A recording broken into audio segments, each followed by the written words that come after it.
Oh my god, the Legos.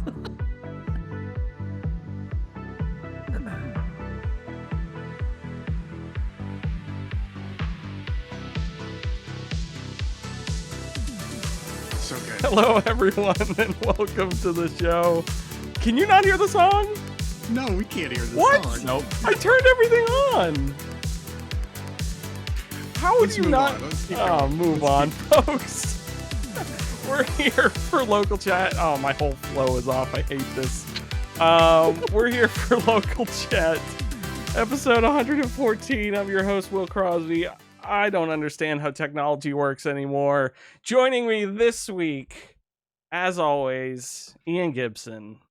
You know, you say as always, but I feel like I've been intermittent on my attendance lately, which makes me more excited for the episodes that I'm here, especially since we've got a very special guest today. Stu, how's it going?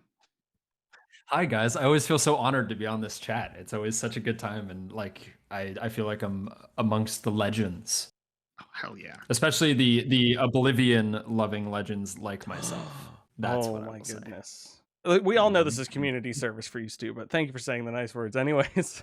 Um, It's oh man. true. Oh my goodness. No, it isn't. No, but Folks, thank you for having me. yeah, no problem. Anytime. I love having you on. Folks, we are here to talk about video games and all things video games. Well, not all things, because then we would be here for a while. But what we do talk about off the top is a little section I like to call Chit Chat. And this is the first time I've ever introduced it, because usually it's natural. But nothing's natural about me introducing the Chit Chat section. Ian Gibson. Wow, it was a very like Jeremy Clarkson intro right there. Really? Should I punch a producer? Yeah. Oh my go ahead. god. Tonight. Yeah. Yeah. Tonight. Ian Gibson, you've written the words Dungeons and Dragons movie here, and then I assume it is you who wrote Crazy underneath this? I did because I needed a reminder to talk about something, which is so. First of all, I saw the Dungeons and Dragons movie. This is a nice chit chat topic because a couple things going on. Number one, Dungeons and Dragon. It's gaming related. There's been movies about it before, but the buzz on this one's high. Have you guys seen the trailer for this movie? Hmm. Yes, yes. Have you seen the Rotten Tomatoes score for it from the early reviews? No. So it, No. I believe it's currently at 87%. When I saw it this past weekend, it was at 92%. And so I was like, you know what? I'm not a huge. It's not like I'm a huge D&D fan, but I like D&D. I like fantasy, and this was playing it off as a comedy movie. And I'm like, you know what? Let's do it. Let's do it. Can I pause you for a second? Yeah. It's funny you say that. I would also agree. I'm not a huge D&D lore fan, but I'm a huge D&D fan. I'm Yes. Like, I don't know exactly anything what you about the Forgotten Realms, but I know so much about D&D, which is weird for this Yeah. movie concept to come out. Anyways, continue. Exactly, Right. 100%. I love the chaos and like the party dynamic of D&D and the weird things that can happen. I don't care about the lore. And so I was hesitant about this movie, but the trailer looked good. Rotten Tomato score was high. And I just stumbled across an article like a week and a half ago, and it was like, hey, if you're an Amazon Prime member, you can buy tickets to see Dungeons and Dragons movie like a week and a half in advance. So I saw it on March 19th. I don't think it comes out until the 31st, which is next Friday. So I was like, okay, I want to see it. It's got good reviews. Let's go see it. So Maggie and I went to see it. And folks, that movie is, we came out of it very bewildered. That's a solid fucking 60 on Rotten Tomatoes. I don't know how it scored so high. Oh, okay. Oh. It reminded me a lot of Fast and Furious. And if you give me a moment to set that up, I'm not a big fan of the Fast and Furious franchise because it feels like every scene they're trying so hard to make the scene work. And so there are people acting but not believable, and they're doing jokes, but most of them don't land. Mhm. And then there's just like generic action. Right. And that's what this movie felt like. Like there were so many scenes where I'm sitting there going like, is it the editing? Is it the lighting? Is it the acting? Like, why am I not buying this as a movie as opposed to it feels like I'm watching the first cut draft of something? Like it just was Oh. not, it was not working. Like it was not working as a believable movie that you are watching. I Um, could see that, yeah. yeah. I'll say one other thing, which is honestly, in my opinion, other than that, the biggest problem that it does is it does the same thing that a bad DM would do, which is it literally lore Oh. dumps. Like from the very beginning, it lore Oh, dumps. It just spends like 10 minutes being like, let me tell you the story. So I went to Glashkaban with my Chabishkler and Lord ugh, Clavishkler, and then I do my Clavishkler, and you're just like, what the fuck are you talking about? And then every now and then they're just like, right. Baldur's Gate, and you're like, okay, I know what that one is. Like it's just constant. Like they're just like taking this lore that we don't give two shits about and just shoving in so much like make believe stuff into every sentence possible, and it's just like it's over the top. It feels like it could have been great, but it was just not well written and not well implemented. So it's, you know what, watch it when it comes out, Sucks. but not in theaters. You know, it could be great, but it's Oh, okay. Okay. Yeah. Does it yeah. feel like a situation where it's like a good, like it's not a good movie cinematically, it's just a good time to watch? Well, let me put it this way. Halfway through the movie, I had a quiet conversation with myself where I said, hey, remember when I said I wasn't going to waste my time on bad movies anymore? And I was going to be more comfortable walking out of movies and like not watching them.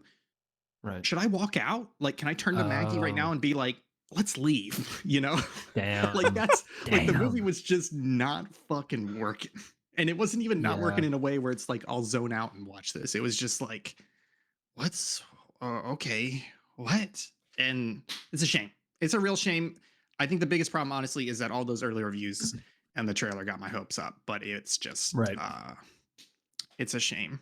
But I do want to say, look, there is something that happened during the movie that's fucking crazy. It's never happened to me before. And honestly, in 2023, I thought I would never see it. I saw somebody pirating the movie in the middle of the screening. Yo. That's Oh my awesome. God. But I need to explain because it was so again, this movie, we got to an early screening, so it's like a week and a half before it comes out to general release. So Right. I can Right. understand somebody wanting to pirate it. We're sitting like 2 rows from the top. And the movie starts, and I notice there's like a glow on the screen on the bottom right edge of the screen. And I look down, and there's somebody. I got to use my phone to demonstrate. There's somebody in the second row from the front with their phone holding it above their head Oh my Oh, god. with the flash blatant. Yeah. on, with the flash Oh. on the screen, just recording. And they're doing it for like 10 minutes. And I'm literally going there. First of all, the movie's not working for me. And then I'm sitting there just being like, Right. should I go tell somebody? Because like I don't really care that they're pirating. It's just very fucking distracting because the Yeah. whole time Right. their screen's on. So I can see the back of I can see their screen showing that they're recording. So finally, Oh my like somebody God. left and an usher came in, and even though I'm like 50 feet away from them, I could basically tell the conversation, which was they were like, what the fuck are you doing? Why are you recording? And then they stop recording. And then I saw them pull up their gallery and make them delete the movie from their phone. And I was Wow. just like, how fucking like I'm not okay. Look, I understand if you're gonna pirate, I'm not gonna give two shits about it.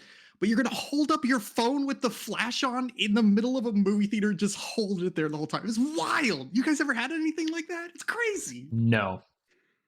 It's I did insane. have I had literally the like the meme of the Star Wars thing happen. It was like turn Mhm. your fucking flash off, like that meme Oh yeah. happened to me in I think it was either Rise of Skywalker or The Last Jedi, where the minute that the Star Wars logo came up, it was like the room became light again because everybody was taking a picture, and I Oh was like, my Oh my why? god. Why? Oh my Like it doesn't god. even say, The Last Jedi. It doesn't even say whatever. It's just you Yeah. could just do that at home. Like it, yeah. That was They the were most recording. of that. Yeah. That's But they I can't believe by the that. time they stopped them, they'd been recording for like 10 minutes. And it was just like That's wild. fucking wild. I've never caught Oh, that. Like I've had someone in front of me during a movie just have their phone on full brightness and like Ugh. texting, and I just looked at yeah. their phone and it was paragraphs back and forth between someone, and I was like, this guy's going through Ooh. something. Like you don't type paragraphs for fun. Yeah. But I have in I'll those like leave him alone. Yeah. yeah. Yeah. Those cringe compilations on YouTube, I've seen a couple where there's like people shooting music videos. Oh no, it's not cringe. It's there's a subreddit for like I'm the main character, and Yes. Yes. it's Yeah. like people Yes. filming music videos in the middle of movie showings. and it's like, That's what wild. are you doing? Oh, Like, Yeah. oh, the I TikTok can stuff guarantee is. Oh, probably yeah. not, but if you asked a movie theater like during credits of a movie if you can shoot like a video, I'm sure they might say yes. But just Yeah. seeing that, it's just awful, awful. I think the Bonkers. best version of that though I've seen is the moment. This is spoilers for the Spider-Man. What is it called? The one with all of them in it, the three of them, whatever that one is.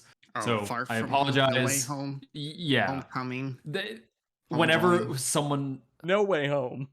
No Way Home. That's what it is. Yeah. That's what it is. Homecoming. Aren't those all the Spider-Man movies up to that point too? Homecoming, Far From Yeah. Home, and that. Yeah. Oh my god. Yeah. So funny. the Mama's best Home. video I think I've ever seen is Papa's Home. Daddy's Home too. It's the moment when Andrew Garfield like enters the screen and it's someone filming the movie theater and people are just like, and someone does a backflip in the middle of the screen and I was like, this is lit. I would love to be in this movie theater. I would love to go see RRR in theaters in a couple years when it's like a Rocky Horror Picture Show type of thing. Like everybody knows Oh. what you're there for. I need to Oh see my that movie God. still. I haven't seen It's that. so good. People It's incredible. people learn the dance and like do the dance on the oh Yes. my god, I would love I that so love it. much. I would love that so much. That Well, yeah, you need to see Watch that the movie. movie. It's Watch so the good. yeah, movie. I'll watch it. I'll incredible. watch it. We watched Bullet Train the other night. Well, how was that? Which honestly I didn't mind. The last half an hour I didn't enjoy as much because it went a little crazy, but I enjoyed Mhm. most of the movie. It was funny and it had some neat like this is what was happening the whole like it shows Mhm. you earlier scenes from different perspectives, and that was fun Got and it. entertaining, and it just kind of went off the rails for a train movie. And it was just like very funny. It's by the Deadpool guy. Yeah. So it was kind of Okay, similar okay. to that sort of thing. Anyways, Ian, Dungeons and Dragons isn't the only thing you've been rolling. Look, I thought I don't mean to pack the chit chat section, but I have a Jehovah's Witness update. Stu, I know you're completely versed in subpixel lore, so if I'm just going to give a quick refresher for the audience that's listening at home. Please. Thank you. Thank So here's the thing: 2020. I don't know if you're aware of this, but during the pandemic, the early days of the pandemic, when there was lockdown, etc., Jehovah's Witness could not go door to door. You were So very they- young at that point. Stu. So instead, when people gave a shit, instead they would write handwritten letters to people, and so we received one, and it was like a front and back handwritten letter, but you could kind of tell it was kind of a form letter, but they hand wrote it and they delivered and they mailed it to us. Wow. My lovely fiance, God bless her heart, Maggie decided to write a handwritten response to that letter. No. And I happened to intercept that before she mailed it out. And so I read it live on stream, and it was very funny because halfway through, Maggie came out behind me and I didn't realize it, and she started yelling and smacked me across the head for reading her letter. So then I talked previously about, actually, I don't know if I've talked about this on stream, so let me act like this is the first time, which is Perfect.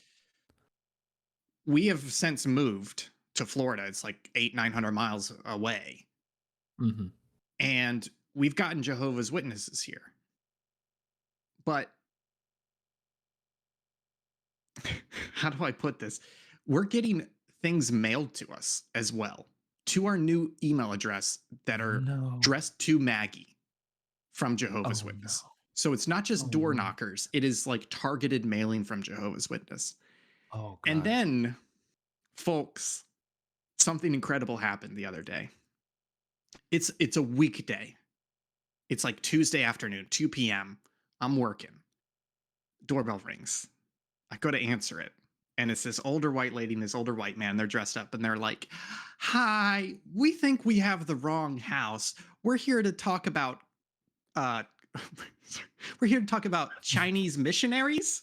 And I was like, "What?" And they're like, yeah, you don't have any Chinese people living in the house, do you? And meanwhile, like Maggie's dad lives with us now, and he's cooking in the kitchen, and I'm like closing the door, being like, he better not fucking come out because I don't need them to see a Chinese person in this house right now. And I'm like, no, we don't have any Chinese people here. They're like, well, we had a Maggie Chen. Does that name sound familiar? And I was like, no, we just bought the house. So I'm sorry, you got the wrong house. And I closed the door. We are being stalked by the Jehovah's Witness, like literally federal interstate stalking by the Jehovah's Witness, and it's getting a bit extreme. I don't like that at all. I'm getting a little worried, guys. First of all, terrifying. And racist. Second of all, do they know she's Chinese, or do they just know she's Asian? Well, I think she said she talked to them once when they came to the door. So that's how they know what she looks like now. But when they came to the door, it wasn't a random knock. They already knew we lived there. Like they were showing up as a targeted knock, not as a random knock. But it's never been confirmed she's Chinese to them. So are they just being racist? Right. No. What I'm saying is they got the letter from her. They somehow got our Florida address. They came and knocked on the door once, and she said hello. And they're like, "Are you Maggie?" And she goes, "Yes." And then she said, "I'm not interested." And now they're coming back. Oh, like but I just meant later. that like they could have said Japanese, or they could have said anything. Like, oh, that's true. That's that's mostly what I mean. Is they're asking for a Chinese, but Maggie could be Korean or anything. It's escalating. Like what's the next step after this, right? Like they're literally coming to the door asking for people by name for specific racial purposes.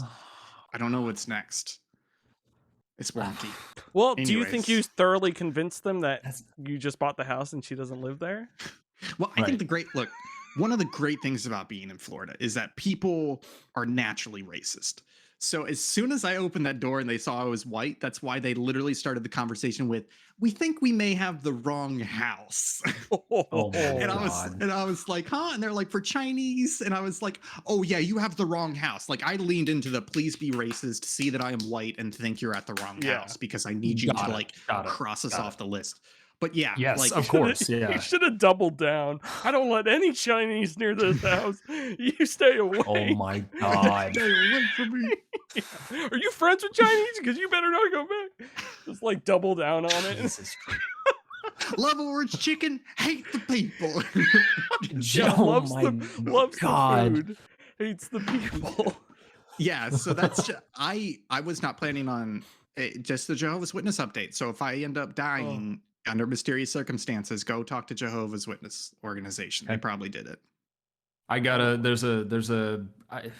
What do you call Jehovah? Is it a church? Technically, there's one down the street from me, so I'll knock on their door and go like, "I know an Ian Gibson, and I swear to God, if you, I'll do a taken on them."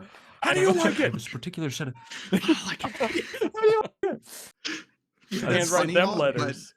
But that's how you get on their list, Stu. That's how you get on their list. I know. You don't want to be on their list. Oh God. Apparently not. That's very scary. It's very scary. It's a nightmare. So, anyways, fun chit chat. Yeah, I'm sorry about your double homicide, but oh my God, I saw JW update and I was like, John Wick update. What are we talking about here? Which apparently is very good. Jehovah's Witness. Yeah. So. He'd be the best Jehovah's Witness. He'd get everybody to heaven. Goodness. That was good, man. I'm really impressed by that. Really, really good. I didn't know where that was going, but it landed. Clip that. Hilarious. Wow. Holy crap! Sorry, it's so hot in this room. I need to turn like air on or something. Anyways, that was folks. That was, if you missed it, that was the chit chat section of the show. We had Ian talking about a crazy D&D day, as well as racism. Moving on now, folks. We're gonna do the games you've been playing. We're gonna start with Ian because he might as well we're gonna start with Stu because I can't listen to Ian anymore because it's just gonna get darker and darker. So Stu, bang your pots and pans and tell me all about the games you've been playing this week. Okay. The first one that I'll just do quickly, just because it is my constant obsession, and I don't know why it's now my constant obsession, is Fortnite. I started playing like a month ago, maybe, or like when the new season changed over, whenever that was. And I play with my friends on the East Coast, and we play, I think, consistently every single day now. And I did not expect to be that person. I didn't expect to be a Fortnite person at all. But I like got to level 150 in the last season, and I'm already level like 50 now. I have a problem. Wow. Please help me. Send the Jehovah's Witness to my house to shake me and put the fear of God in me, because Heaven is the true victory royale. Oh my God. Yeah, I'm just waiting. They'll put the big Jesus in Fortnite at some point, so it'll That be a would be skin. great. It'll be unlockables. I mean, they're making the video game about him, so it's all the, oh my God. Anyways, yes, Fortnite has been an obsession, and honestly a great one, because I can connect with my friends on the East Coast, and it is like a hangout for someone who's pretty introverted and like feels like an old man and goes out like maybe once a month. It's like a nice like social thing that we can all chat and do that whole thing together. When we can't do couch co-op or whatever that was, because it used to be Smash and now it's Fortnite. So it's like it's a good little. When we were all together in New York, it used to be Smash. I mean, because I know that has an online component. But anyways, completely opposite of that, I just beat story. Let me see if season. A Letter to the Future. I can never get the name right. I don't know why. I'm like, story, a season of the past future time. It is a beautiful meditation on memory and history, and the basic premise is you're cataloging this valley before the season changes, and this dam they're going to break the dam and flood the valley, right? So they've evacuated most of the people, but there's a few remaining stragglers just before, nightfall. They have to get out of the valley, and they're going through their belongings and stuff, and you are filling out a scrapbook of their memories, of your interpretations of the valley. It's just beautiful. It's really well written, very poetic, and just a meditation on like what it's like to change and grow, and what that means, and is change for the better? Should you protect yourself from change? There's like a whole aspect to it. It's really, really beautiful, and I love my time with it. So that was probably like the chunkiest. It's a short game, but it's the chunkiest game I've been playing. This game looks beautiful. How long did you say it was? It's probably like 10 or 12 hours at most. Maybe even less than that. I was going around doing everything, but trying to do all the little side stuff, but you can blow through it in 5 hours. It's really short. It looks like a Studio Ghibli movie, or any of that type of stuff, Breath of the Wild type visuals. It is very slow. In true meditation form, it's very slow and kind of paced, and everybody talks with very like flowery language, which I love. But it's like I just loved it. I really adored my time with it. I finished it, and I like wanted to call my parents or something, because I was like, oh, what is my time on this world? Like, what does it mean? It really does bring out those emotions and feelings in a way that not a lot of other games have recently. So I really loved it. And that's awesome. It's beautiful. And then Minish Cap, which I had never played. I didn't play it originally on the Game Boy Advance, even though I had one at the time. And oh my God, let Capcom make more Legend of Zelda games. I know they had a few, the Oracle games, and then Minish Cap, and I think Four Swords is Capcom as well. But they did such a good job with it, and it's one of the better 2D Zelda experiences that I've had, up there with Link to the Past, Link Between Worlds, and all the greats. So I loved it. I loved my time with it. Have you guys played Minish Cap? Did you play it originally, or play it on the Switch Online? I have not. You said it's on Switch Online now? That's how I was playing. I was playing on the Switch. So I don't know if I'm going to play it that would shut up, Will. I don't know if I'm going to play it that way, or I just purchased a Retroid Pocket Flip. It's not here yet. It's probably going to be another month, but it's a really cool. I finally got like a really cool retro device, and this feels like a great first game on that. So I'll hold off for a couple weeks and play it on that. Perfect. Can I speak now? Can I talk now? Yes, please. I was just gonna say I played Minish Cap a bit as a kid. I think my friend had it, and I must have borrowed it for a little bit, but I never beat it. I'm a very bad Zelda fan where I Mhm. know I know Ocarina of Time very well. I know Majora's Mhm. Mask okay. Breath of the Wild I have like 100 hours in, and then pretty much everything else I haven't played. I've tried to play Link to the Past once or twice and I can never get past the intro. And That's fair. Twilight That's Princess I fair. made probably 75% of the way through, and my save data corrupted on the Wii. And No. so I was like, you Fucking can't just save data. start you just can't yeah, fucking save data. You No. can't just start a Zelda game over again. No. And I was like, No. so what am I gonna do? I Yeah. have booted up Wind Waker HD twice on the Steam Deck Yeah. and thought about it because Oh, nice. they like Nice. fixed a bunch of issues with it for the Wii U release. So I was like, maybe I'll do it.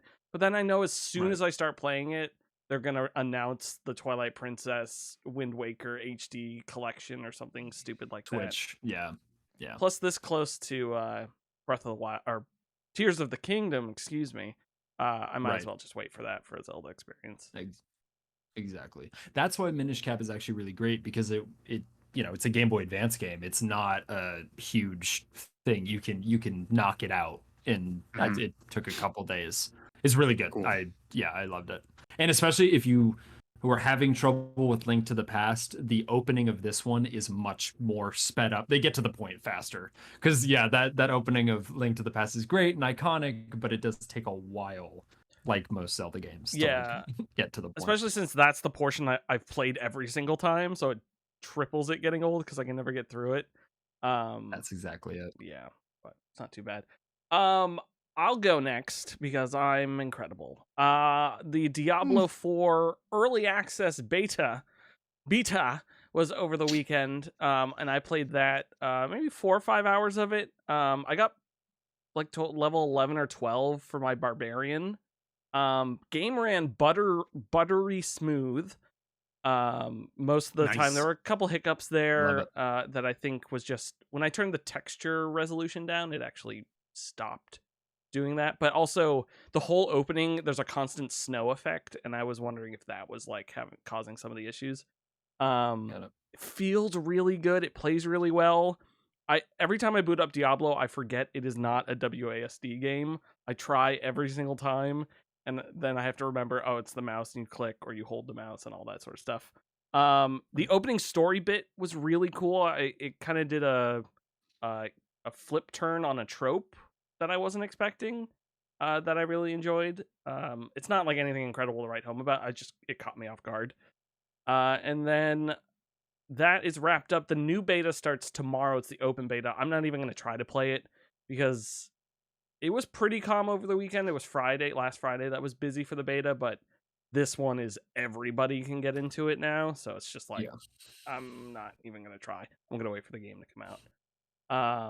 Although there's 2 new classes to check out. But again, I believe both betas are getting wiped, and that's the other reason I didn't want to play too much, is because Yeah. I don't want to start that game over again and Oh. run into that issue. Yeah. Yeah. This beta actually might not get wiped, but I know the last one at least does. Mm. I Will, if you don't mind real quick, I know it's Diablo. Yes. But I saw an article yes. which said I didn't expect Diablo 4 to be my next MMO. Yes. Oh, okay. And so I want to hear about Oh. what's the MMO aspects of this game, because honestly, that's what's really got me interested. Yeah. I mean, there was a point where I finished the intro quest that everyone popped into the town for me. So like people are in the Ooh, that's cities cool. and stuff. I'm assuming you can just group up with friends and run around and do stuff. That Yeah, I believe the article said the only instances are dungeons. So all the overworld stuff you can theoretically run into people and stuff. Oh, that's Wow. nice. Yeah. So I'm hoping like this is the kind of game I either want to play with people or I want to play and watch a stream or listen to a podcast. It Oh, is yeah. Right. either side of that coin, which is most podcast games for me. I can like Factoria or Destiny or any of those. You can play with friends or you can play by yourself and listen to something. So that was honestly, while I was playing the beta, the most I was looking forward to. I was like, okay, June, I've got a podcast game. I've got I can hit up someone late at night and be like, hey, you want to play a game? Send me a picture of your genitals. And then we can do that. and all this stuff. So it's great. I was gonna say I could play a game with Ian, but we never play games together, so it's never gonna happen.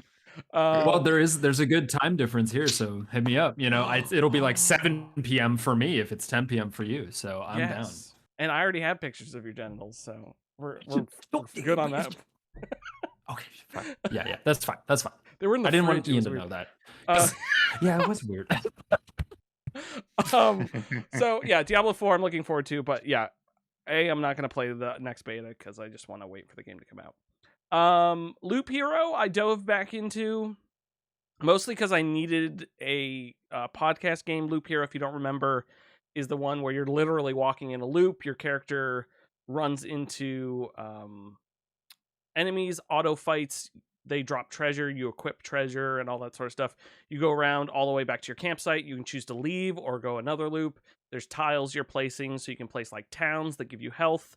You can place vampire mausoleums that like spawn vampires, but you get better loot from fighting them. And then there's combinations of those tiles, so it's like the vampire on next to a city will turn into a ransacked city, but in 3 loops it becomes a it becomes like a enriched city because the vampire like didn't turn good, but he like opulence like helped build the city up and everything, like became a proud. And then so there's a bunch of those in the game. My problem is the game doesn't really tell you about them, and you just have to kind of find out about them. And I'm playing the game and I just want a little bar at the top that says, hey, figure out how to make well, like if I didn't know about the vampire thing, figure out how to make a ransacked city. And then I can do that. And I'm like, oh, now I know how to do that. Or like figure out how to make a harpy mountain. And I put 9 mountains together. Oh, it makes a harpy mountain. Like that sort of guidance I would love, but there isn't any of that. And even I unlocked the encyclopedia in the game. And even when I go to the mountain card, it doesn't say put 9 of these together to get a harpy mountain. Or put a vampire next. So like that's the problem I'm having. I don't want to figure that stuff out. I want it to tell me what I have to do next, so I can just work my way towards it and not really. I'll pay attention to your story beats because they're fun and cool, and I've liked when they happen. You're like, the story is you've woken up in this void and you're the only one who can travel, and everyone in the village is collectively remembering things into the void as you're trying to get out of it, which is neat. Like someone's like, oh, a forest, I remember trees, or like I think I remember a river. Let's try to get a river or something. So it's like neat, and there's fun mechanics. The art style's great. It's like an old like Amiga style game. It's got screen effects and everything. I highly recommend it if you can pick it up on sale. But yeah, it's just I'm in Act 2 and it's kind of lost me because I don't want to focus that hard on it, and it's asking more of me than I want it to, which isn't the game's fault. It's just I don't need that type of game right now. Wait, Will, what are you playing it on? I am playing that on the personal computer, on the Steam, the PC. I realized I could probably play it on my Steam Deck. Right, because it seems like a great Steam Deck game, so I'll have to try. Yeah, I wonder if it would. I bet touchscreen would work fine on the Steam Deck. Yeah, I would have to try that. True. It's a good game. It's fun, but it's not an idle game. It looks like an idle game. It seems like an idle game, but you have to be aware the entire time, which is the other thing that's kind of annoying about it. I'm gonna skip Unravel 2. Karen and I were just looking for a new couch co-op game after It Takes Two, and we have started Unravel 2, which is a co-op game, and I'm enjoying that because, like It Takes Two, it actually takes 2 people to do the puzzles. Most of the puzzles, some of them, like if someone's better at platforming, you hit Y and you coil up into the other person, so that person can do the all the jumps and everything. Or if someone makes a jump, you can hold the left trigger and climb up the string to them, which is nice. But we've been playing that Human Fall Flat, which is good because you can have like up to 8 people in that game. But Human Fall Flat, one person can solve most of the things. Everything's solvable by one person, I should say. You don't always need more than one person. And this game felt good because it's like neither one of us can just go do all the puzzles and the other person feels left out, which is nice. But it's also nice if someone has to go pee, the other person can keep playing. Perfect. yeah, it's great. And then finally, Professor Layton and the Diabolical Box. I own this on my phone, which I think I bought a while ago. Before I realized I had played the game before, because I also own it on DS, but I never made it that far into the game. So I'm now buying it, or not buying it. I'm now playing it again and actually going far into the game. And it's fun. Like, I play for like 15 to 30 minutes at right before bed, and that's like the brain teaser. You can sort of get through 2 or 3 puzzles. I'm surprised Like- how easy some of them are, but also I was an idiot kid when I first played it, so kind of. Well, they also they use a lot of common puzzle formats. Yeah. So yeah, some of them are easy, but some of them you're also like, oh, I'm aware of this type of puzzle. I know what the trick But is for it. there are more of them have been like common sense problems where the first answer you think of is the right answer, but you don't put it in because you think it's too easy. So Yeah, it's don't eat the yellow snow. Yeah. yeah, but it's lemon, so eat it. Yeah, right. Yeah, it's delicious. So yeah, so I've been playing that. It's funny, of all the emulators for DS, the phones work great because it just stacks the screens on top of each other. Yeah. There you go. And just Wait, works. Sorry. You're I'm playing it not on emulating. the phone. I'm playing the mobile version, but it Okay, is I was about to literally say, it is yeah. literally just the DS version stacked, and mobile it's versions are surprising. great.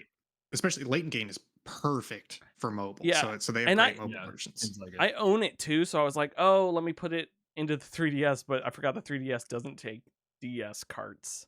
And then I was like, I don't feel like dumping this ROM and putting it onto the 3DS. Wait, I think it does. I'm pretty sure the 3DS doesn't take regular take DS GBA. carts. It doesn't take GBA. Are you talking Or about is it the- DSi? Or new 3DS doesn't take. No, the 3DS doesn't take regular DS carts, does it? No, yeah, I think it does.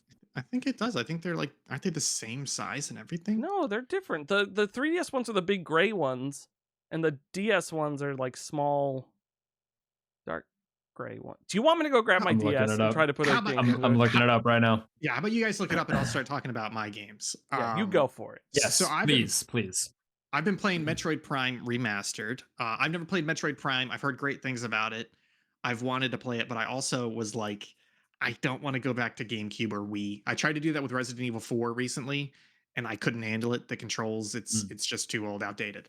So Metroid Prime Remastered, it's great being able to pick it up. It has twin stick FPS controls just by default. And I've really been enjoying it. I don't think it's a great it is called Metroid Prime Remastered, right? But it's not.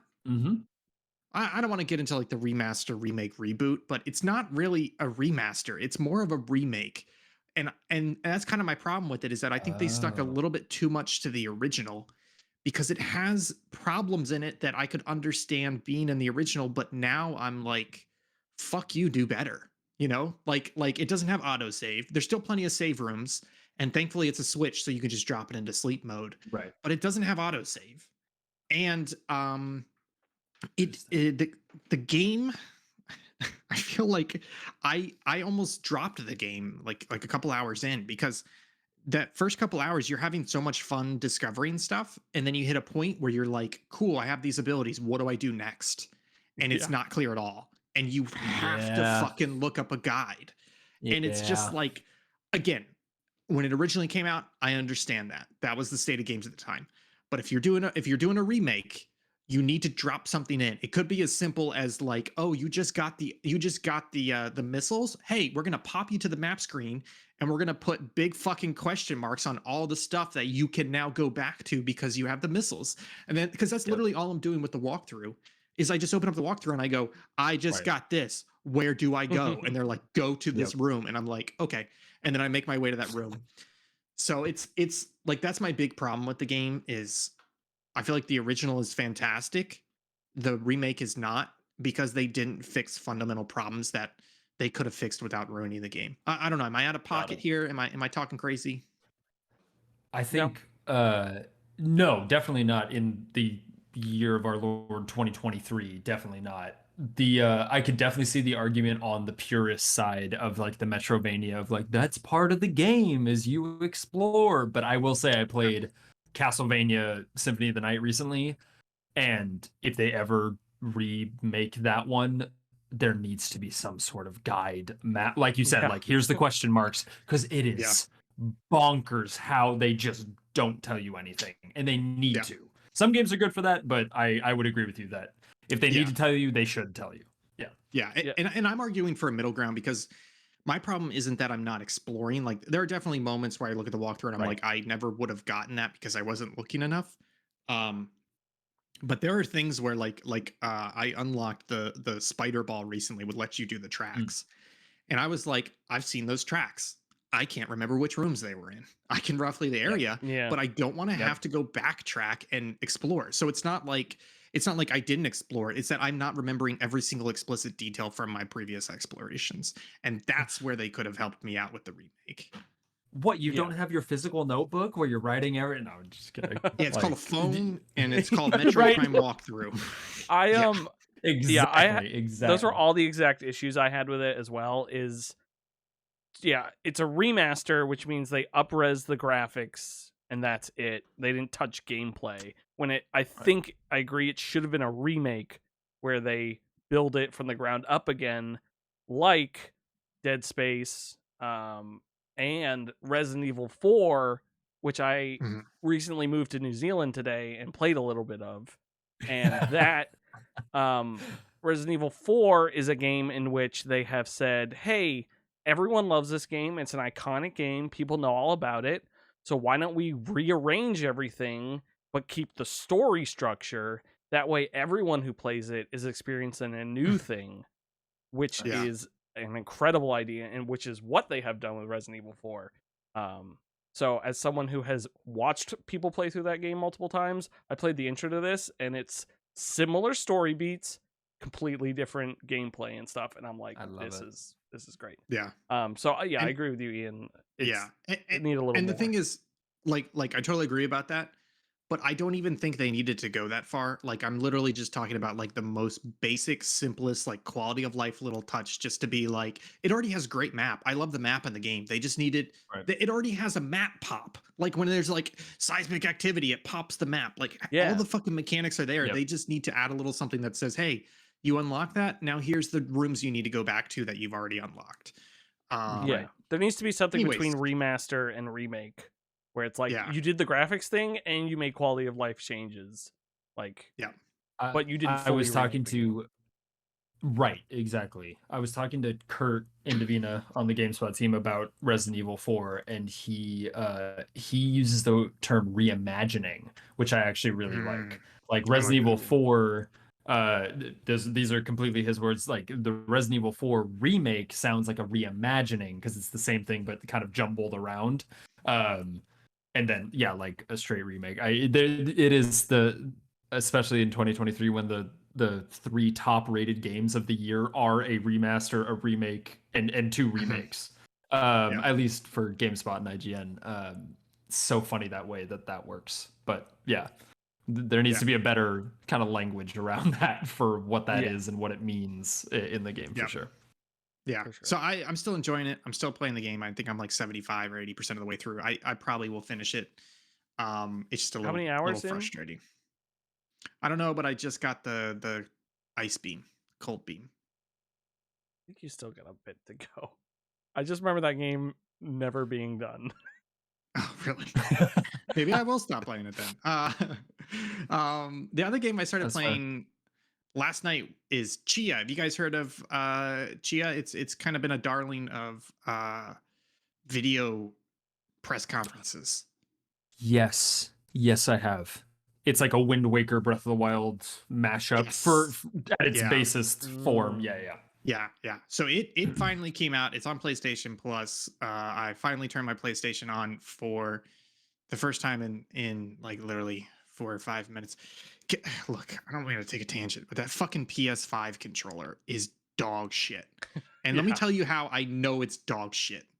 Okay. It's one reason only. It's the fucking battery. I turn that console on once Yes. every 4 months.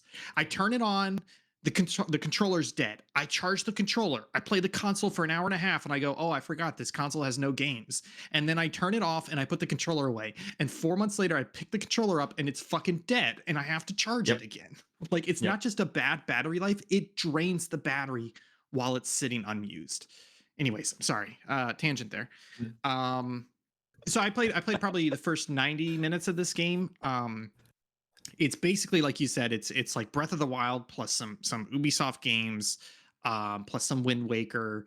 It's basically there's an island off of New Zealand and Australia called New Caledonia, and I believe it's one of the co-founders of the studio that made this game is from New Caledonia, and they said, hey, that's such a cool place, has like such a cool culture, nobody really knows about it, we're going to make a game that is like dedicated to this island in a way. Like, it's awesome. A fictional setting, but like literally in the game they're just like, hey, by the way, this game is about this real place, we've borrowed some of their culture, we've borrowed some of their stuff, and it has these really cool elements where, like, you know, you're playing this little girl and her dad gets kidnapped, but like you're sitting there at the campfire and your dad's like, you know, hey, we're gonna do the custom for dinner, and then he's like, let's play a song, and then you have like a little rhythm section, you're playing a song, and it's like so happy and hopeful, and like it just feels really, really good. It feels like the type of representation that everybody wants and everybody keeps trying to deliver, but like actual representation, because you're learning, but it doesn't feel like it's cultural appropriation, and you're just like, yeah, this feels great, this feels great, That's you know. awesome. And it's also not just like, I don't mean to go on a rant about like cultural representation, but it's not like we're going to take generic game formula and, oh, by the way, the protagonist is this race or this gender or this culture, but everything else is the same. It's like, no, this game just like eats, sleeps, breathes the culture of New Caledonia, and it's really That's cool. awesome. So yeah, it's kind of like a Breath of the Wild. It's got some weird elements in it though. It has this thing called soul leaping or soul jumping, so you can look at objects or look at animals and possess them for a short period of time. Oh, I So can like, do that. yeah, you're right. That's normal. That's normal. That's So, normal. I've like, this seen you morning- do that, Will. Yeah. Yeah. So this morning I was like swimming in the ocean because I needed like oysters. No, I needed pearls. It was something like that. And I was like, I'm swimming really slow. And I like looked at this dolphin and I was like, pew, and I like became the dolphin and I was swimming fast and stuff. That's amazing. And like I said, the game looks great, and it has some weird stuff in it though that's not good, which is they're kind of trying to do this thing where they don't tell you where you are on the map. So when you open the map, it's a map. And then you're just like, there's a button that's like, where am I? And then it just like draws a circle on an area of the map and just like, I think I'm about here. And then you like kind of have to like look at your surroundings and stuff. And every now and then, like if you find a signpost, you interact with the signpost, and then it's like, you are here on the map, but it's not a live map. But it's weird because I'm playing the game and there's a part of me that likes that. And it's the part of me that likes playing milsim games where I'm like, all right, we got about 200 clicks, 90 degrees to the next waypoint. And I'm like, I don't want to fucking think like that while I'm playing this cool cultural game. You know, I don't want to think about, man, front 200 meters. You know, I don't want to have to think about that. So it's a deep cut reference right there. So it's, and then the other thing is that like there's so much shit in the world. Like I walked into a village and there's just like all this stuff in huts, and you can walk up to all of it and be like, pick up, I'm gonna pick up the coconut, I'm gonna hold it, I'm gonna throw it, I'm gonna stow it, I'm gonna pick up the axe, I'm gonna hold it, I'm gonna stow it, I'm gonna throw it. So there's just like all these fucking mechanics in the game. And I'm just like, why did you make it that complicated? Like it almost should have been dumbed down in a way. And honestly, the number one reason I'm not going to keep playing the game is it kind of goes back to the map thing. It's very aimless in a way where they're just kind of like, maybe you should go over there. And then you're just kind of like wandering, but it doesn't feel great controller wise. So you're just kind of like, I guess I'm just going to kind of go over here. And then there's a cutscene. They're like, how about you give me some pearls? And you're not really sure where they are. So you're just like, okay, I guess I'll just go swim in the ocean for a bit. It's a shame because there's so much in this game that's fantastic, but there's just enough there that is holding me back from really enjoying it. So give it a shot. It's on PlayStation Plus. Turn on your PS5, charge your controller, and then play the game. But it's a real mixed bag, which is a shame.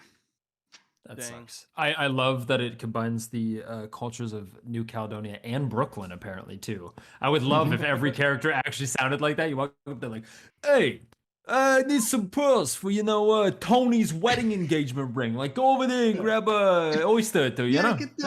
I'm not going to talk unless you present the kutume, okay? You need to. I will say there are a lot of really good comedic elements in the game because there's also a big French culture in New Caledonia, and so some of the characters are very French, where they're just like, no, s'il vous plaît, no, and it's just like very funny. Like there's like very comedic, there are a lot of little comedic touches. It's worth a shot. Definitely give the game a shot. Maybe you'll enjoy it more than I did. There was just enough there to push me away from it, unfortunately. Yeah, I saw all the people kept posting because they were sending out boxes with like ukuleles and stuff in them, and I was just like, gotta get Subpixel on some more PR. No, absolutely websites. not. Send us. No, I don't want a ukulele. I have two already. I just there want was free literally. stuff. I know there was part of me that was like, I should when I'm on local chat tonight, I should talk about how there's a cool ukulele in the game you can play. And then I said no, because fucking Will's gonna bring out his ukulele again and try and play it live on stream. Like that wasn't me. That was Jay. Don't you fucking do it, Stu? Don't you fucking do it? You want to do a little, I know Over the Rainbow and like stuff like that. Yeah. Wow. I can strum it. Jason Mraz or whatever, I'm there. Listen, I hung them on the wall so I don't have to play them. I can just say I do. That's so funny. Yeah, I played that once. Yeah. It's good. I actually do. The one thing I do like is I bought the bigger ukulele because it's called a guitar, Will. No, fuck you. No, it's actually a tenor ukulele, and it's great because it's actually sized for a human being and not the tiniest thing in the world. But I like your guitar joke. It was very funny, Ian. Thank you. Okay, that's all the games we've been playing. Now, folks, this is when we move over to the section called the news. And in this section, I play the news theme. And it's not going to play because nothing's working anymore. Fuck. I'll play it in post. It's time for the news. Folks, there's a lot of news this week, and by a lot, I mean a small amount. But one of my favorite things ever happened today, and they revealed a new LEGO racing game. Is it called LEGO Racers 3? No, because they're cowards. It's called LEGO 2K Drive, which sounds like a golf game. It sounds, yeah. When's LeBron James gonna be? Well, that's not golf, but whatever. Tiger Woods. His name is Tiger Woods. Yeah. Sorry. John Daly. When is he gonna be in LEGO? When's Arnold Palmer? I know my golf. Here? Yeah. Put the lemonade in there. Come on. The only thing I can hope for with this naming scheme, though, is they called it LEGO 2K Drive. Does that mean there's going to be like a LEGO 2K Sports and like a LEGO 2K blank line coming?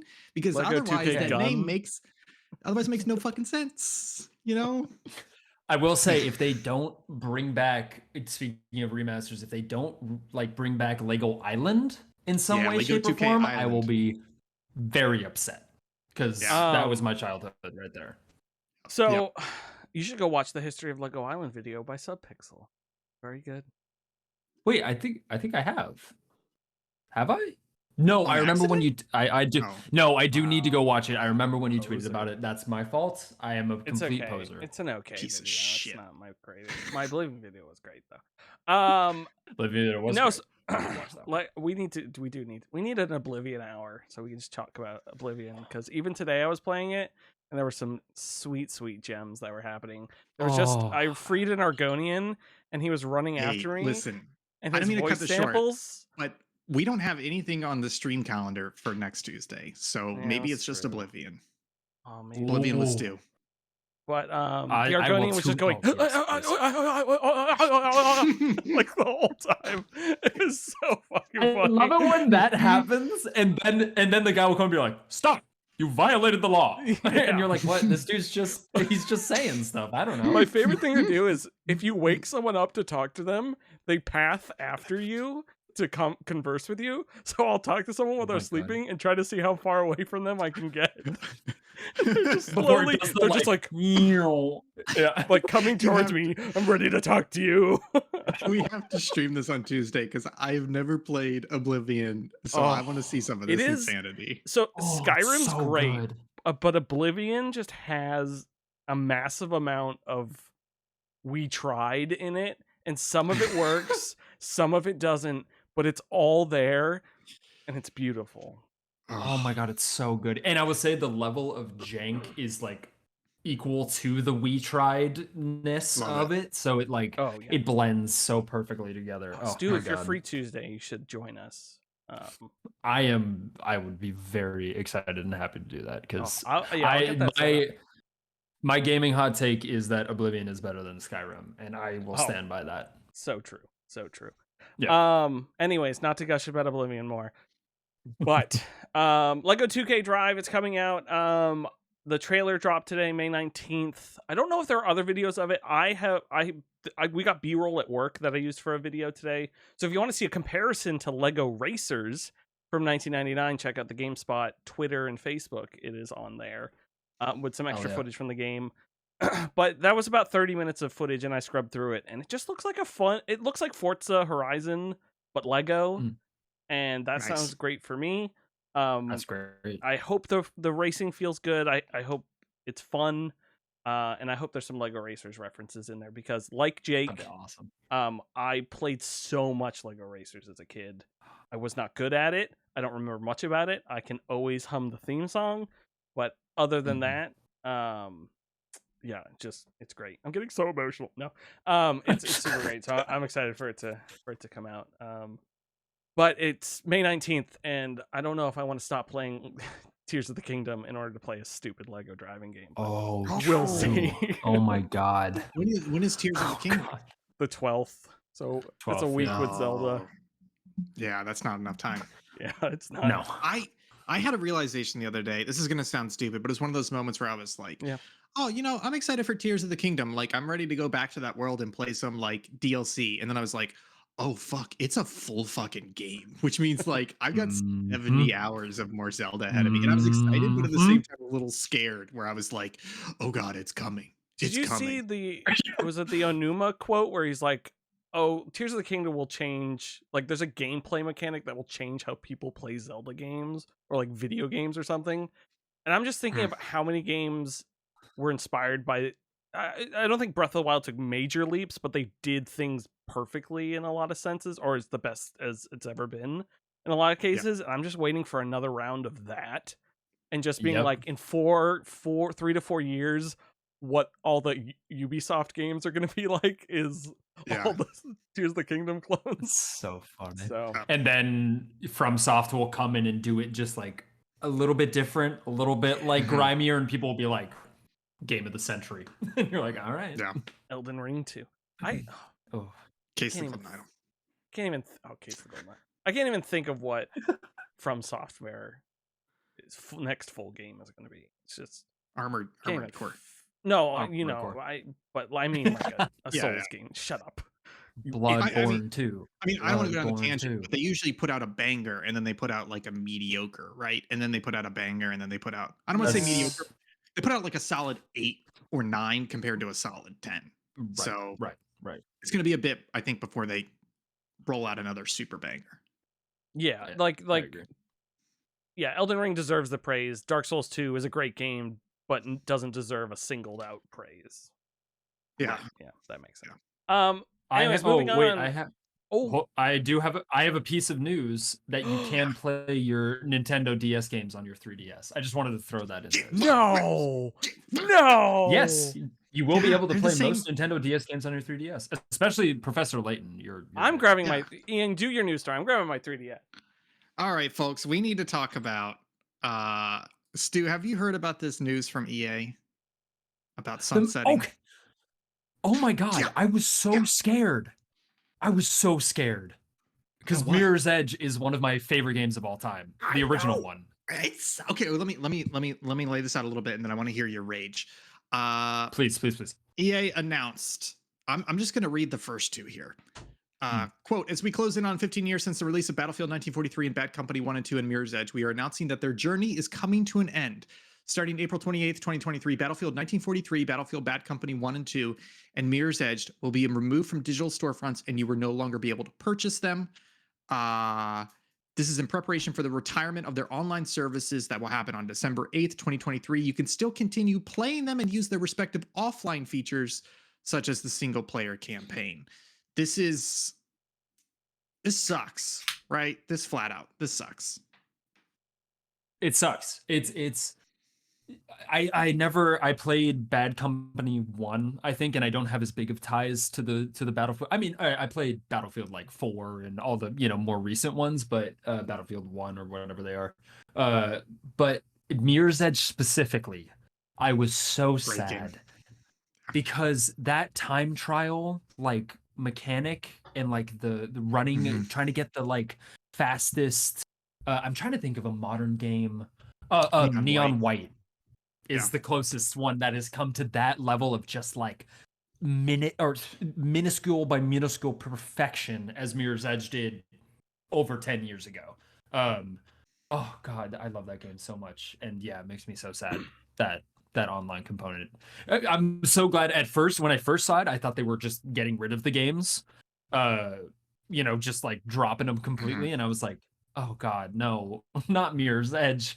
But I'm glad that it's just the online components, at least, if that's what they have to do.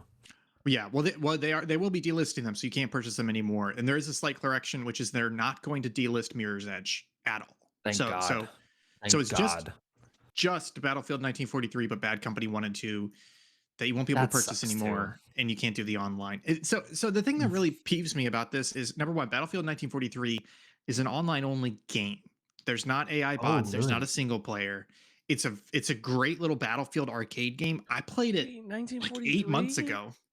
Yeah, I love that game. I played it like 8 months ago. It's still got an active fan base and an active player base. Oh, so basically, delisting and killing the online for that game is just, it's done. It's done. Bad Company 1 and 2. I don't know about Bad Company 1. Bad Company 2 has a great single player campaign. I understand killing the online services. That sucks, but you don't need to kill the game completely to delist it. And the other thing is, Bad Company 2 at least has a server browser. So I don't understand why you need to kill the online services when the community can just continue to host their own dedicated servers and then delist the game as well. Like that's when you need to do something to be like, hey, we're releasing a patch for this game. It's going to remove any connection with EA servers and the game will live on, but we're not going to support it anymore. And it's only going to be community servers from now on. That's what you should do. You shouldn't take it out back and shoot it in the head like it's some shitty crap game you made, because it's not. These are great games. This sucks. I think they are. Bad Company. Yeah. I think Bad Company 2 is the last time I took multiplayer super seriously, like in a straight multiplayer deathmatch sort of sense, not live service. Right. Because those games just played so good, and the destruction was so good, and they looked good, and they were Carl fun. Gustav. Yeah. And it was just so good. And 1943 was great because it was like cartoonish style, but you could take planes off of the aircraft carriers, and you could do all this. It was just so much good shoved into it, and it felt so great. And then even Mirror's Edge is a fantastic game, and I'm glad you can still experience that. Yes, I actually thought the other week of trying a Mirror's Edge all gun run, where you have to pick up guns and kill enemies. Oh, why would you do that to yourself? It's just anti-play, like not engage with the game at all. Anyways, you're not allowed to jump. I brought my 3DS. You're not allowed to jump. Did you say that? I would love no that. sliding. I brought my 3DS. I brought Diabolical. Look, there's a big old hole in the back of this thing. I'm gonna open this. There's no tampering. This is gonna fit. I know it is, and I'm so mad. I'm literally so mad. It fits perfectly fine. I think they're the same cartridge size and everything. I don't know. They are. I don't know why. I thought they were different sizes. I know why you did. It's because the 3DS has that little like nub thing on the end. Yes. Yeah. It does throw you off. I will. In my memory, these are the size of SD cards. Not micro, but just regular SD cards. and these are the size of like CF cards. That's why, man, I could have been diabolical boxing on my 3DS this whole time, and now it's stuck on my phone where it's more convenient and I can play it and have it saved properly. Where's the fun in that though? You know what I'm saying? Come on. Anyone want my Nintendo Club code? You can't. I remember mad rushing when they were going to shut that down to put all of my games into the codes. I used to be into that. I got some good stuff from that. I got that. Nintendo Club is great. Yeah. Anyways, it's a Super Mario pin set. That's pretty dope. Yes. I got from there. Oh. Anyways, any other news here we want to chat about? Anyone? Anything strongly? There's that Gears of War movie got a Dune writer, Redfall. The visual novel that can do your taxes got pulled actually. So because you're putting in your social security number or something. It has to be. It has to be. I would do that, and that would be I couldn't do it on stream, but that would be a fun thing to try and like film your reactions of, and like do an edited video where you're blanking everything out. But I do not want to type ever my social security number into a thing that could be possibly recording it. Yeah, that's true. So who is that made by too? It was made by someone that I was like, really? Let me look at it. That's a good point. You really got to trust that developer. Yeah, right, exactly. In there. Like that's wild. I can also see it being like you do everything and then it gives you the documents and then you put like the sensitive codes stuff in. It's like that story. You remember the commercials for that company LifeLock, which was all like, "Hey, we're going to protect you from identity theft," and the whole commercial was the CEO or founder was like, "This is my social security number," and he would put it on trucks and drive it around and be like, "But I'm protected by LifeLock. I'm not worried at all." True story. He has had identity theft like 7 or 8 times happen to him. Jesus. Okay, this is the reason why, and for a similar reason as that, it's made by the same people that make the fucking Astro Boy boots that were going around. Did you see those? You know those red Astro Boy shoes that were like cartoon shoes that no one could find an outfit for? That is who makes the Tax Heaven 3000 game. They also Mischief is the name of the developer. Like I would not trust someone named giving you Mischief. anything. Yeah, no. I wonder if it was like a stunt. Like, did anyone actually get to download the game? Oh, I bet. I did my taxes in it. No, I'm just kidding. Oh, actually, the other big news: Counter-Strike 2 was officially announced. Which I'm excited to play Counter-Strike 2 the weekend it comes out for 2 to 4 hours, and then never touch it again and wait for Gary's mod. But yeah, it's a great week for video game titles. Lego 2K Drive, Counter-Strike 2, which is the 5th or 6th game in the series. There was a Counter-Strike Online 2. Or what was it? It's Counter-Strike something 2. And it's like, you already done this. Yeah. Like, why it's call just it 2? Wild. Because like even if you just do the main lines, then the main lines are Counter-Strike 1.6, Condition 0, Counter-Strike Source, Counter-Strike Global Offensive. This is number 5.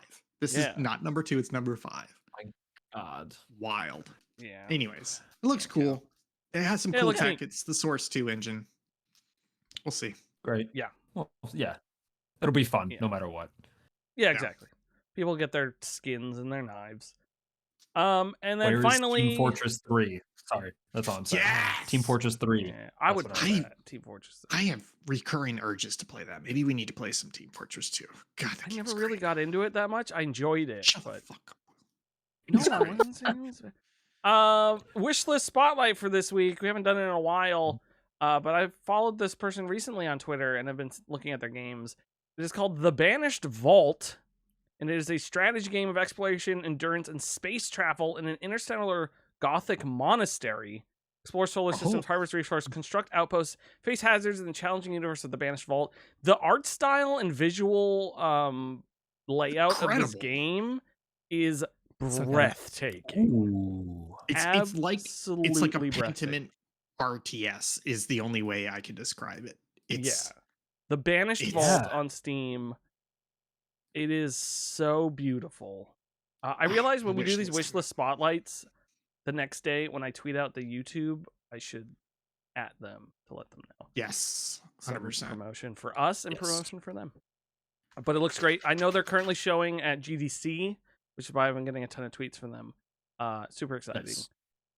So go check that out. Wishlist Spotlight. If wishlisting on Steam really helps developers out, so please, even if you don't think Yes. you're gonna buy it, wishlist it. Help developers out. It's great for them. Just to add on top of that, there is a Steam sale going on right now, I believe, or did Yes. it just end? Did it? No, I think it's still going. Still going. Still going. Hey, great time to go in and pick up some indies. You know, Totally. they barely cost anything in the first place. Now they're on sale. Go in. Lots of good stuff in there. Check it out. I bought 3 I games, do have returned 1. that. What's better than that? You know what I'm saying? I do want to shout out my boy Andrew Quist, who is the developer of Nemoyapolis. Even if you don't buy the game, it is out, wishlisted on Steam, because I covered it in my Liminal Spaces video for GameSpot, and it is terrifying. What's it? Oh my What's it God. called? How do I? And Man, I yes, spelled it right. you got it. Ooh, I very got it. good. Nimoy? What is it? ANEMOI. ANEMOI.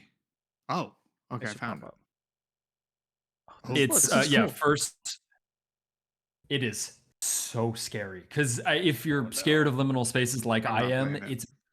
it's only it's like only liminal spaces, and then there's like just a little something else that'll make you even more terrified. But like exploring the spaces alone, because for a while he just had it like on his website for the he was like, oh, here's the first level of the game, you can play it. And now here's the full version, and I need to get it on my Steam Deck and play because it's This my is god, spooky. it's very spooky. I was trying to explain yeah. to Karen what liminal spaces were, and I don't think I was getting it across very well. They also recommend work. below, which is a thing that is on my wish list, which is Escape the Backrooms, which is a 1 to 4 player co-op horror exploration game where you're basically going through Severance. The Yes, inside of I Severance. played it. I played Escape the Backrooms. It's very good. That seems too terrifying. scary. I can't handle scary Yeah, I know games. you can't No. handle it. You can't handle the truth. It literally gives me panic attacks. Like we had I a hear horror you. series going, and I had to pull out of the horror series like midstream because I was like, I am having too many panic attacks. I need to leave. Yes. Oh, Oh, I God, just it- saw a oh. screenshot from this, and I don't want to play this game. Folks, it's gonna be the show. I'm gonna hit the outro music here, and we're gonna get out of here. Love this song. Can you guys hear it? You can't hear it. Anyways, It's good. It's good. I hate you so much. Folks, thank you so much for watching. This has been Local Chat by your friends here at Subpixel. Joining me this week was the lovely Stewie Reviewy. Stu, thanks for being here. That's me. Thank you so much, you guys. It's always a blast. It is always a blast with you, sir. Ian Gibson was here as well, as was I, the William of Crosby. We will be back Tuesday, I believe. Not Tuesday. What am I thinking? Sunday, with a wonderful episode of Subpixel Aerospace. The boys are back in town, as they say. Excited. Ready to Love do that some series. mischief. So that's going to be super fun. And then Tuesday sounds like Oblivion, which will be a grand old time. Folks, you can find us at subpixelfilms.com, where you go to our link tree, Subpixel team on Twitter and everything else. Go check them out. And we'll see you all next week. Bye. Bye.